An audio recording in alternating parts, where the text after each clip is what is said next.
Welcome on in. We are here. We are going to be making our week one predictions. Let's get right into this. We're going to start with Thursday night's game, the first game of the season. The Eagles are going to win this. Dallas doesn't have much going for it. The Micah Parsons stuff has really kind of set them behind a little bit. I think Philly wins this pretty easily. No issues there. Same thing with the Chiefs. I think the Chargers are going to be okay, but honestly, losing Rashawn Slater at the beginning of the year is definitely a crippling thing.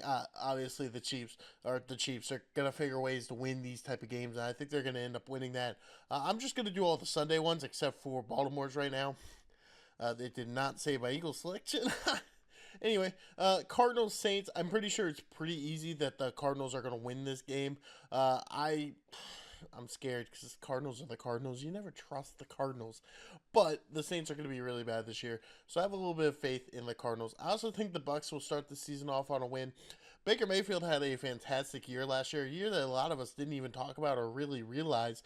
But Baker Mayfield went out there and put up 41 touchdowns last season. And I think he continues to carry the Bucks and keep them good. Obviously, their defense is still pretty solid, and they have some great offensive weapons. I think the Falcons will be sneaky good this year, but I don't know if they're better than the Bucks just yet. Washington will beat the Giants. The Giants are going to struggle off the bat, let's be honest. They are starting Russell Wilson at quarterback. I think Jackson Dart will take over at some point during the season. I think they got a tough start to the season, and this is not going to help them in week one. They're going to lose to Washington, in my opinion, pretty easily.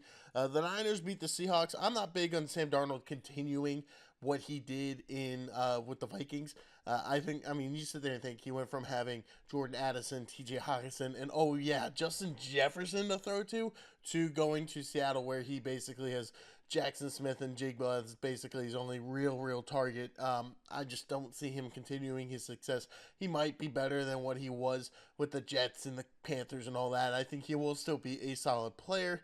I just don't know if he's going to be good enough to keep Seattle winning. Kind of like Geno was, maybe mid-pack of a quarterback over the last few years. So Lions-Packers. This is a tough one. Packers usually get off to a slow start, so I'm going to take the Lions for now. This could go, honestly, either way. But the Packers usually start off a little bit slow. They're not as bad as, like, the Bengals with being slow. But I do think the Lions end up winning this game. I think the Lions are still going to be good. They might take a step back this year, but overall, I think the Lions will evidently still be a playoff team or at least a top-tier contender. So let's go over and do the AFC side. I don't have much faith in the Jets this season. They struggled last year, and I don't think Justin Fields is an upgrade from what they had in Aaron Rodgers. I think they're going to still struggle this year. The Steelers have to somehow manage their way to 9-8, so winning against the Jets helps them in that course, right? So I have a little bit more faith in Aaron Rodgers and the Steelers winning this game over the Jets winning. The Dolphins in the... I think the Dolphins win this. I don't have much faith in the Colts being good. They're starting Daniel Jones at quarterback, which is kind of scary in its own self. I think the Dolphins are still a very feasible team, and I think they will evidently win more games than we think they will overall. I think they'll be in the playoff talk. As long as they stay healthy offensively, the Dolphins will be in there. The Bengals are going to beat the Browns. Browns are going to be terrible. Joe Flacco might stumble into a couple wins before he gets replaced by Dylan Gabriel and Shador probably at some point. But I think the Bengals will actually start with a win for the first time in Joe Burrow's career. Obviously, the Bengals' defense is going to be terrible, but I still think they managed to win that game overall.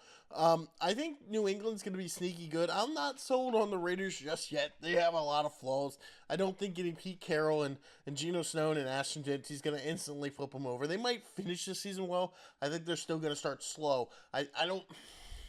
Geno's not a needle mover for me, in my opinion, and there's too many flaws on that Raiders defense. Jeanty might be able to save him. He carried Boise State, as we saw in week one. Boise State getting blown out by South Florida. They're missing Ashton Jeanty right now. I don't think it will matter, though. I think Patriots will start off a win. I think the Raiders will get better as the season goes on. I think New England will be a sneaky-ish playoff contender, maybe in, maybe out. The Broncos are going to evidently beat the Titans. Oh my gosh. The Broncos, in my opinion, are going to be one of the better teams in the NFL. They had the number one defense last year. They added Afunga and Dre Lall to their defense. I just think they're going to continue to be good. Titans obviously were bad last year. and they add Cam Ward, they have a chance to get better, but I'm not quite sold on them just yet. I think they're still going to be at least slow at the start. Maybe they'll pick up midseason. A lot of the teams, like even like Washington or the Texans, they weren't necessarily shocking the world early on. Like I know Washington had a good record, but it wasn't like, oh my god, they beat some really crazy good opponents. So I think giving Cam Ward a little bit of time is the necessary need in this situation. Panthers, Jags. I think Panthers are going to be sneaky good this year. Bryce Young took a step forward last year. They added more receiving help. Obviously, they did lose Adam Thielen, who was a widely vet for them, but they also added in another first rounder in McMillan. I think they're going to be continuously getting better. I liked what I saw down the stretch with Bryce Young, and I think they're going to maintain that and continue moving forward. Honestly, this is going to be the only division that has no winners, apparently. I have nobody winning in the AFC South, which makes perfect sense, right? I mean, the Texans and the Jags are supposed to be good teams, and they were mid last year, to be honest. The Rams, as long as Stafford's healthy, he's going to win them football games, let's be completely real. The Rams probably will win this game. It's technically a home game, even though no LA team is really a home team. The Texans, honestly, what they were doing last year, so their struggles, it's hard to bet on them early on. I want to see them continue taking that step forward, kind of what they were doing before, obviously, last year. The Sunday night game, Baltimore versus Buffalo. I'm taking Baltimore. I am a Ravens fan, so, sue me. But Baltimore has had Buffalo's number during the regular season. They are also going to come out playing for a vengeance because of how the conference game ended, or the divisional round game ended last year. And I think Baltimore's going to come out and play hard and try to win this game. Buffalo might still win. I mean, that's a 50-50, obviously. Two of the best teams in the NFL, let alone the AFC, competing against each other with the two MVP candidates. I think NFL's top 100, they were 2-3, so, I mean, obviously good.